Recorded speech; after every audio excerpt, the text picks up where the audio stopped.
Hello, everybody, and welcome to the Profitable Home Service Business Podcast. We're so glad you could join us today. Today's guest is Randy Sadler from CIC Services. He brings a very unique topic. We've been talking about ways to increase profits in your business, ways to put more cash or more money back in your pocket. Well, to be totally clear and transparent with you, Randy and I have been working together for several years now.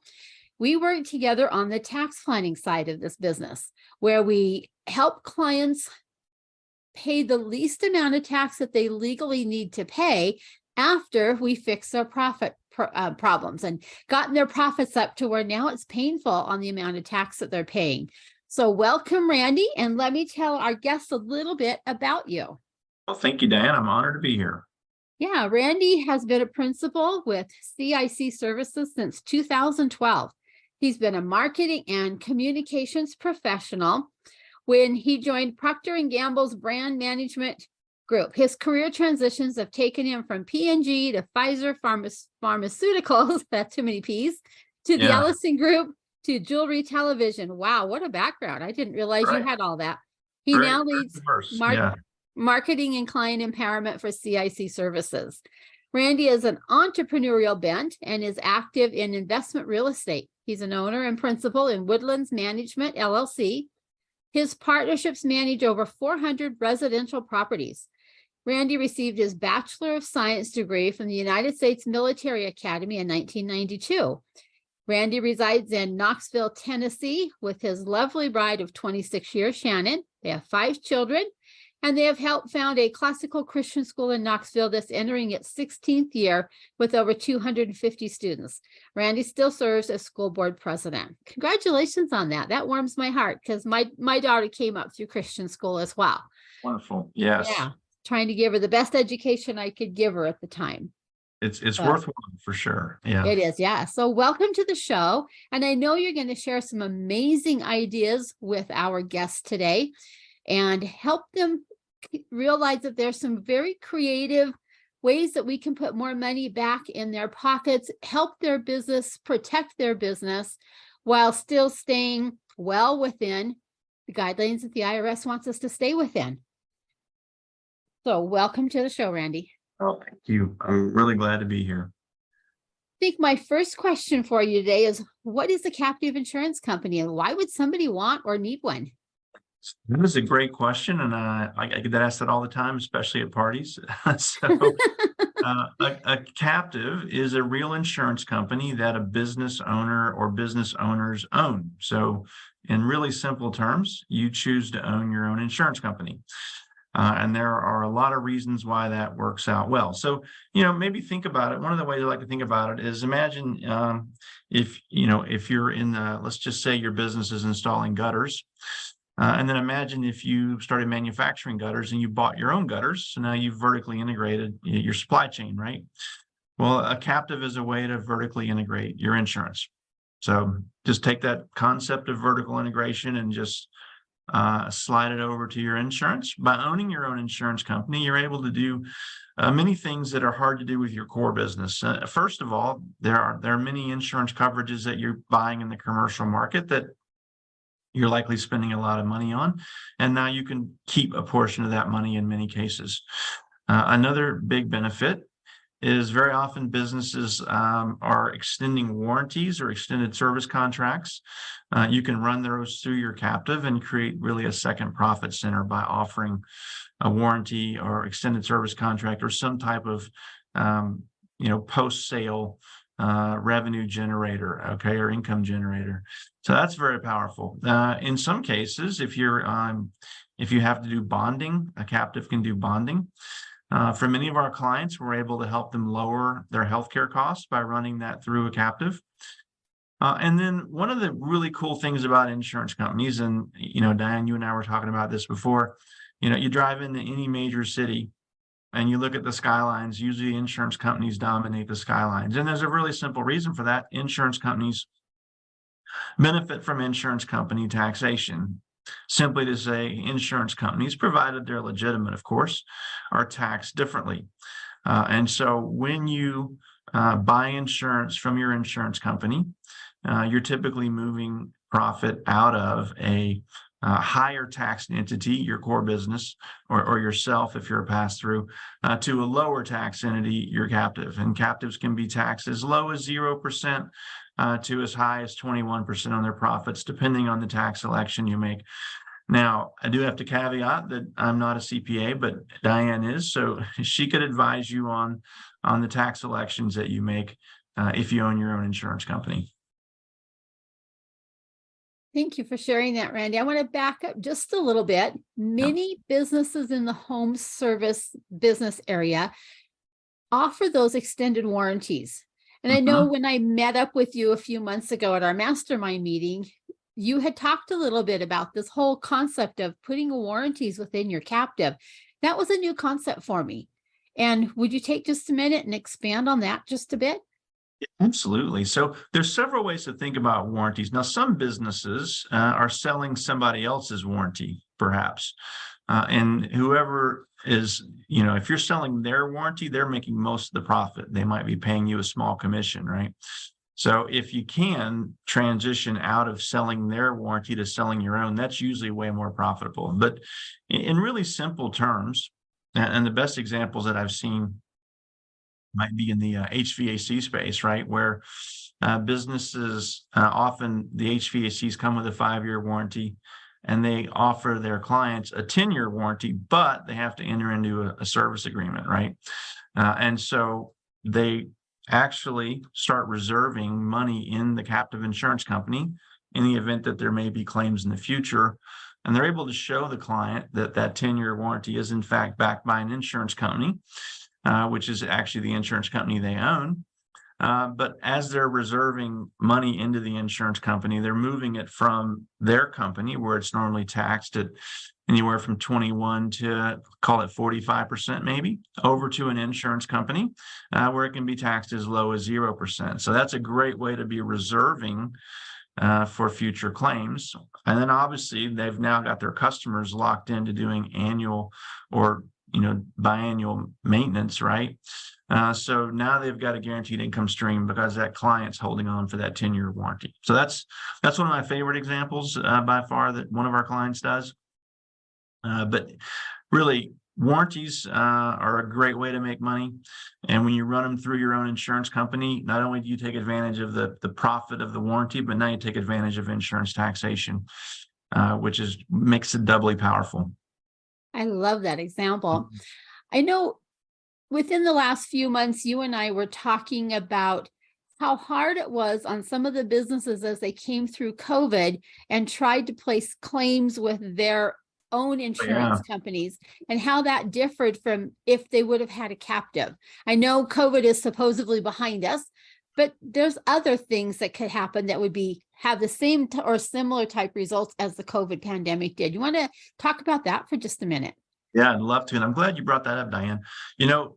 Many businesses thought they were insured for business interruption, but if they looked closely at their policies in the commercial market, what they found was that in most cases, there was either a pandemic exclusion or business interruption is only triggered if their property was damaged. Well, insurance carriers, for the most part, were able to argue that your property wasn't damaged. And even though the government closed you down or your customers quit coming, you really didn't have business interruption, hence nobody got paid, right? So very, very, very few businesses that actually had business interruption got any kind of a claim paid by their commercial insurance carriers. Now, in our case, all of our clients who had a business interruption claim had their claim paid by their captive and backed by a reinsurance pool of 120 captives that work together. So we had a remarkable year because during COVID, many businesses that were shut down by the government, shut down by clients not coming in, or for whatever reason, they did in fact have their claim paid. And the kind of feedback we got was amazing. And largely because the policies that we wrote through the captive were more broad, had fewer exclusions, and were really designed to be there when the business needed it, right? I mean, what good is insurance if it's not there when you need it? It's kind of like a parachute, right? If it's not there when you need it, you might not need it again, So That's that's why it really makes sense to own your own insurance company. One of our business owners told me, we were able to hold on to our employees when our competitors were basically just trying to survive, and they came out of the pandemic much stronger. And out of all of our clients, over 120, none of them went bankrupt during COVID, and a large part of that is because the captive stepped in if COVID affected them. I just love hearing good, positive stories about the various captives. And I've got a couple of my clients that have captives, and I don't know if they've submitted any claims or not, but anyhow, at least knowing that they've got that there. I know another area that's really has become prevalent over the last few years is in the cyber area. There's so much risk involved if you're doing anything through your business that has to do with cyber, whether you're over the internet or you're doing that type of thing. Can you talk about that one just a little bit? Yeah, that's a great topic, Diane. Cyber is evolving so fast that really commercial insurance really can't keep up. If you think about most commercial insurers, and by the way, in no way, shape, or form do I want to denigrate commercial insurance. I just want to suggest that small mid-market businesses can really benefit from owning their own captive insurance company and usually having it work with commercial insurance. And cyber is a particular area where that is really, it's very easy to predict auto losses, for example, right? Because we've got years of history. It's very hard to predict what's going to happen in cyber because it keeps changing. I mean, just think about all the words that have come out, like spamming, phishing, spoofing, and there's always a new word for some way to get ripped off, right? So hacking, it's endless and ever evolving. So most commercial insurance policies, quite often, because they know it's just so unpredictable, have lots of reasons why they won't pay, called exclusions. And, even things like if it's a loss due to employee error. Well, I mean, a lot of cyber incidences are caused by an employee error. Somebody gets a funny email saying, wire $50,000 to this new vendor, whatever the case may be, and bam, the money's gone. And next thing you know, it's halfway around the world. You never get it back, right? So our captive policies are indeed written more broadly, don't have the kind of exclusions you typically find. Obviously, the premiums are a little higher than what you pay in the commercial market, but you are writing that check to yourself. So if you can control your cyber losses, then you're able to pay yourself a check to protect for the future, grow that money in your insurance company. If you do have a loss, you have a far higher likelihood of being covered through your captive because the policies written are way more broad. So it's really important to have solid coverage, and a captive is, I think, the best way to do it. I think that's just so important because cyber theft, or whatever you want to call it, is just so prevalent anymore. I know in my own business, we're so careful on emails, even because sometimes they look like they're coming from a client. If you dig in there kind of close, you can realize like, no, or that my client doesn't usually start the email out that way. You have to be just so on your game, paying attention to those emails, because those guys are very sneaky and are looking for ways to get you with your defenses down. And now they've got you. Yeah, absolutely. Yeah, definitely worthwhile having training for all employees, having, and then backing up your system every single night. So you can just start over the next day. There's lots of steps you can take to protect yourself, but it certainly is helpful to have that captive insuring you so that you've got a monetary backstop as well. Right. Yeah. What are some other benefits that a home service business might realize from having their own captive? Yeah, that's a really good question. So, what we encounter a lot, Diane, is that, home service businesses want to focus on their business and running it well, right? And so some of the things that help them do that are, one, controlling insurance costs, right? Two, really having the peace of mind that they have some money that's asset protected. One of the huge benefits of owning your own insurance company that we haven't touched on yet is that it's very difficult for a creditor to have standing against your insurance company. So in many ways, it's virtually unassailable, not completely, but it's very difficult for a creditor to get to your insurance company. So that peace of mind, just knowing there's a pile of money that's very hard for a creditor to reach. Really, what I find is it's very freeing, right? It frees up the business owner to do what they do well, knowing that they've got the extra protection, knowing that they're taking advantage of the insurance taxation and keeping more of their hard-earned profits. And then it's in a largely asset protected vehicle, right? So that peace of mind frees business owners up to do their job well and not worry about those types of things. I know that that's very important to them because they Yeah, are so busy just trying to keep everything rolling on a day-to-day basis. exactly. Yeah. And I think and that raises probably one other good point too, is as a captive manager, we really make this really turnkey. So, you know, the way that I would describe it is we're sort of like a general contractor and property manager. So imagine if you wanted to build an apartment building and you hired us to build it, right? So we built it to the job specs, to the cost we said, and then we run your insurance company for you. So we're kind of like a property manager. We find tenants, advertise, collect rent, take a portion of the rent and pay for grass cutting and all the maintenance, and then send all the profits to you, right? So we're kind of like that. We set up the insurance company and then we operate it for you. And the amount of time is not that bad. Usually in the first year, plan on about 10 hours to get it off the ground.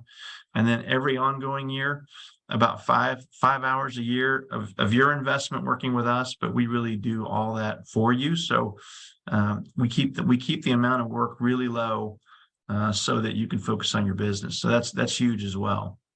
I think that's very huge. I know as I work with my different clients, we're always telling them to work their strengths and hire their weaknesses. And this is one area you definitely want to hire the pro. And you want to look at a reputable company who has withheld and gone through the rigors of IRS. So I use the word testing to call it a nice way. Yeah, it's a good, yeah. So, I think it's important when you talk about captive insurance to be, very clear about sort of both sides of the track. So Congress really wants you to own your own insurance company. They incentivize you to do so. In fact, they created Internal Revenue Code Section 831B to encourage small, mid-sized businesses to protect themselves, right? But we should mention the IRS looks at insurance companies more closely. They're concerned that some businesses may use them simply for tax benefits and not for insurance, asset protection, all the other benefits that they afford. So it is important, if you do decide to own your own insurance company, that you do it right, that we follow every law, that we use a state regulator that really takes a good look at that insurance company and makes sure it's legitimate, it's operating correctly, that premiums are being paid, policies issued, that the actuary pricing is legitimate. And so we want to make sure that we're doing that as well as we can. I think what Diane was alluding to is the IRS really created a notice that was harassing small insurance companies and creating additional filing requirements. Our company sued the IRS and pushed back on what we felt like was abuse of power and overreach by a federal regulatory body. And by the way, the IRS has been prone to overreach many times. In fact, since our lawsuit, which went all the way to the Supreme Court, where they lost to us 9-0, they've been sued by multiple industries that they were abusive toward. And so yes, I think that you can be confident that we will stand up to the IRS, fight for you as a client, fight for the industry, because Congress wants you to own your own insurance company and to protect your business, because you probably have a lot of employees counting on you being there, right? Right. Yeah. Yeah, we know the majority of people across the U.S. are employed by small to medium-sized businesses. Exactly. And it's important that we keep them employed, keep them running, keep them healthy, keep them working, because that's what keeps America moving. Yes, without a doubt. Keeping them going, right? Yeah. And this is just another way that we're able to come in and potentially either plug a profit leak, because maybe you're underinsured or overinsured or not insured, and whatever it might be, fix that, and then take those earnings and put them off into a separate company where you can start growing and possibly doing some planning for retirement within your yeah. captive. You want to address that for a minute? Well, that's a really good point. And, certainly, Diane, we don't suggest that a captive is a retirement vehicle. It's obviously an insurance company that's designed to protect the business, right?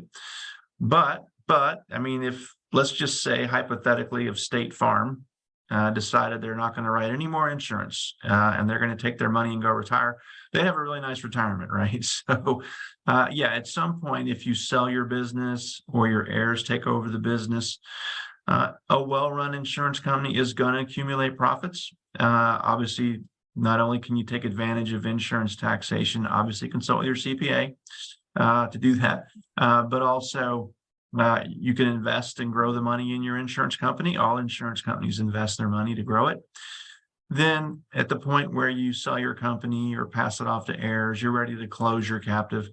Yeah, it can provide retirement. It can provide whatever your future goals are. It really does create a substantial amount of money for the future for most of our clients. When it's done correctly. When it's done correctly. That's our big caveat. Yes, When it's very done correctly. important. Very important. Yes. Yeah. So Randy, just trying to think of what types of service businesses might be a good fit for a captive.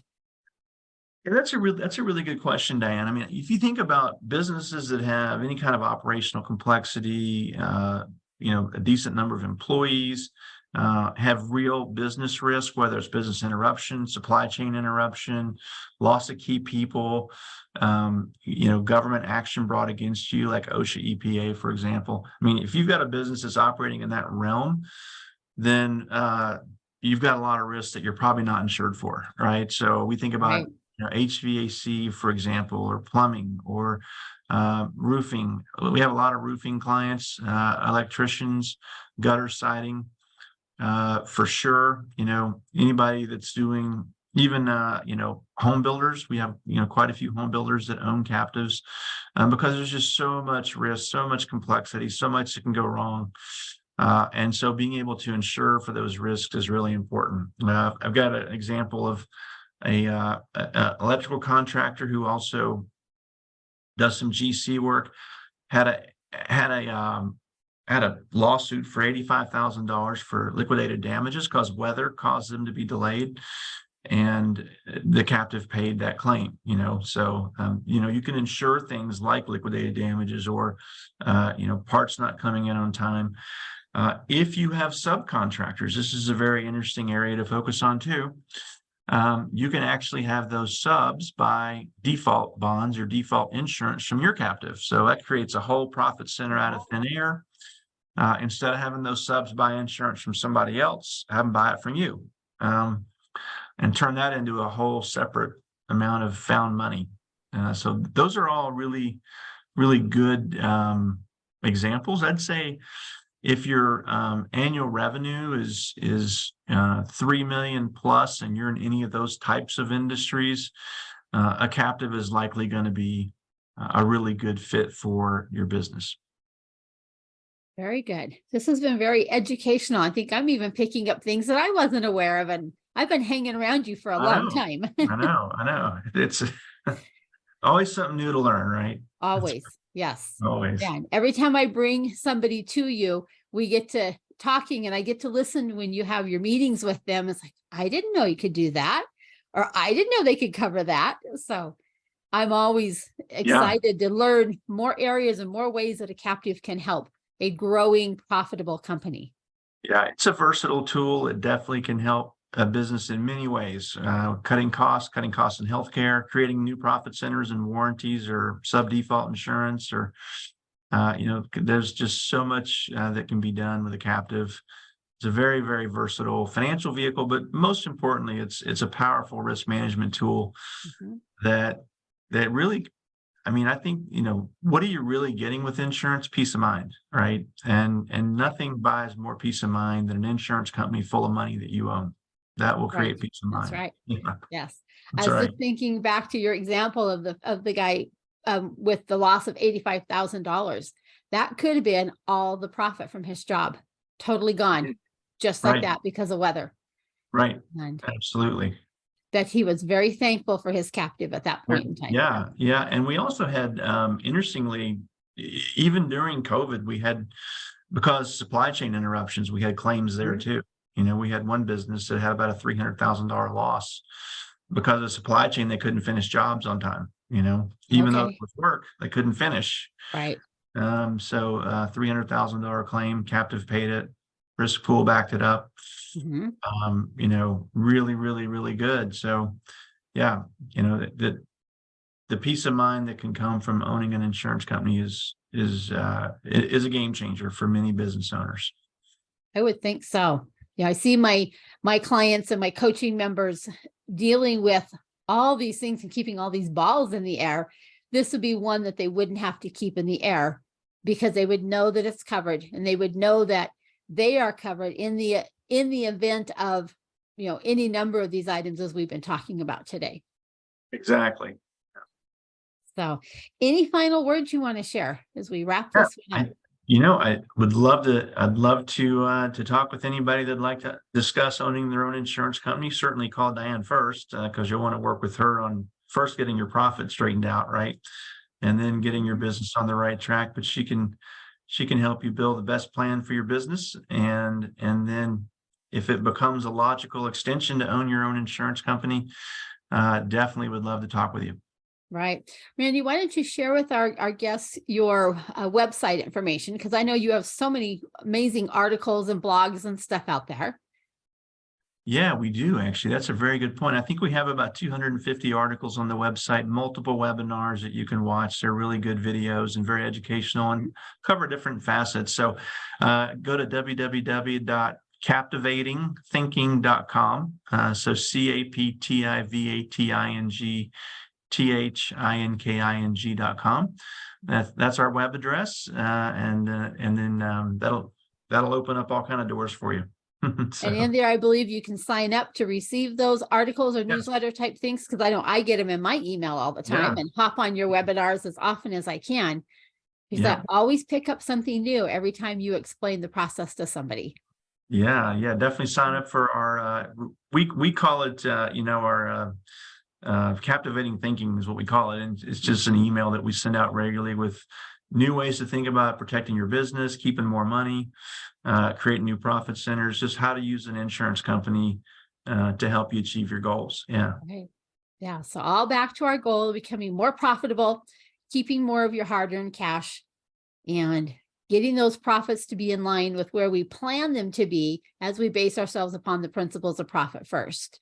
So thank you, Randy. Thank you for joining us today. Yes, pleasure. And we'll be looking forward to having you back on at some point down the road.